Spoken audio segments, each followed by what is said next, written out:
بسم اللہ الرحمن الرحیم۔ السلام علیکم ناظرین، آپ یوٹیوب چینل دیکھ رہے ہیں امر بالمعروف، جس کا مطلب ہے اچھے کام کی طرف راغب ہونا اور بری کام سے روکنا۔ ناظرین، آج ہم جس ٹاپک پہ بات کرنے والے ہیں اس کا نام ہے ٹو نیشن تھیری، یعنی کہ دو قومی نظریہ، جس کی بنیاد پہ پاکستان بنا تھا۔ سب سے پہلے تو ہم اس بات پہ بحث کریں گے کہ ٹو نیشن تھیری ہوتی کیا ہے، یعنی کہ دو قومی نظریہ کیا ہوتا ہے۔ دو قومی نظریہ یہ تھا کہ برصغیر پاک و ہند میں دو قومیں رہتی تھیں الگ الگ، مسلمان اور ہندو، اور ان سب پہ انگریز حکومت کرتے تھے۔ وہ لوگ چاہتے تھے کہ یہ ایک سب کانٹیننٹ برصغیر ایک ہی ہو کے رہے، لیکن علامہ اقبال کا قائد اعظم اور سر سید احمد خان کی جد و جہد کی وجہ سے، اور جو سر سید احمد خان نے ٹو نیشن تھیری یعنی کہ دو قومی نظریے کی بنیاد رکھی تھی کہ مسلمان اور ہندو ایک قوم نہیں ہو سکتے ہیں، وہ اکٹھے نہیں رہ سکتے، کیونکہ ان کا نظریہ ہی الگ الگ ہے۔ دونوں الگ الگ مذہب کی پیروی کرتے ہیں، دونوں کے ہیروز الگ الگ ہیں، دونوں کی ثقافتیں، روایات، سب کچھ الگ الگ ہیں۔ جو ایک کا ہیرو ہے وہ دوسرے کا دشمن ہے۔ اسی بنیاد پہ ٹو نیشن تھیری کہی گئی تھی۔ سب سے پہلے ہم بات کرتے ہیں کہ سر سید احمد خان نے اس کی بنیاد رکھی تھی ٹو نیشن تھیری لفظ کی ہی۔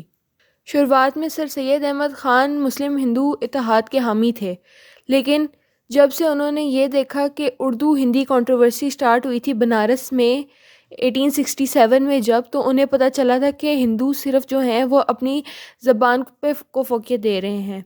اس کے بعد سے سر سید احمد خان بھی اس کے حامی ہو گئے کہ یہ دونوں الگ الگ قومیں ہیں جو کہ ایک جگہ پہ رہ رہی ہیں، اسی لیے انہوں نے ٹو نیشن تھیری پیش کی تھی۔ پھر اس کے بعد علامہ محمد اقبال جو ہیں، انہوں نے اس بات کا خواب دیکھا کہ مسلمان اور ہندو الگ الگ قومیں ہیں، اس لیے ان کی سوچ، ان کا نظریہ، ثقافتیں، روایات سب کچھ مختلف ہیں، اسی لیے مسلمانوں کا ایک الگ وطن ہونا چاہیے۔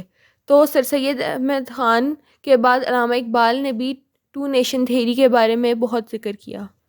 علامہ اقبال نے اس بارے میں اپنے خطاب میں کہا تھا کہ ہزاروں سال اکٹھے رہنے کے باوجود مسلمان اور ہندو جو ہیں ان کے الگ الگ نظریے ہیں، اسی لیے اس سیاسی بحث کو ختم کرنے کے لیے ہندوستان میں یہ ضروری ہے کہ دونوں قوموں کا الگ الگ ایک انڈیپینڈنٹ ملک بنا دیا جائے، الگ الگ قومیں کیونکہ دونوں۔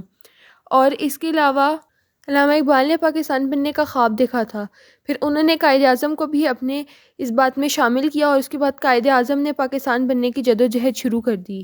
قائد اعظم نے کہا تھا کہ ہم پاکستان کو صرف اس لیے حاصل نہیں کر رہے کہ ہمیں ایک زمین کا ٹکڑا چاہیے، بلکہ ہمیں ایک لیبارٹری چاہیے جہاں پر ہم اسلام کی ٹیچنگز کا عملی نظارہ کر سکیں۔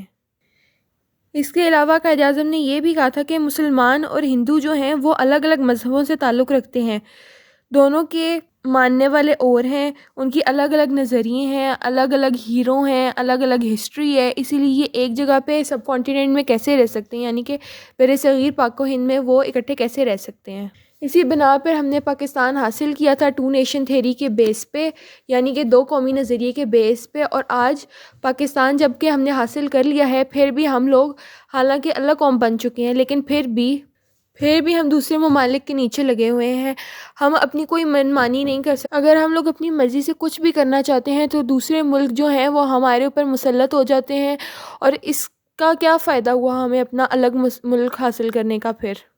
اگر پھر بھی ہمیں دوسرے ملکوں کی بات ماننی تھی، ہمارا ایک الگ نظریہ ہے، ہم مسلمان ملک ہیں اور ہم لوگ جو چاہیں کر سکتے ہیں اپنے مذہب کے حساب سے، ہم لوگ کسی بھی طاقت کے نیچے نہیں لگ سکتے، لیکن آج پاکستان اتنا کمزور ہے کہ ہمیں بھول گئے ہیں کہ ہم نے دو قومی نظریہ کیا تھا، اور ہم لوگ دوسرے ملک کے باتوں میں آ جاتے ہیں، وہ جو چاہیں ہمارے ملک سے منوا سکیں۔ اس کی وجہ صرف یہی ہے کہ ہمارا ملک کمزور ہو چکا ہے۔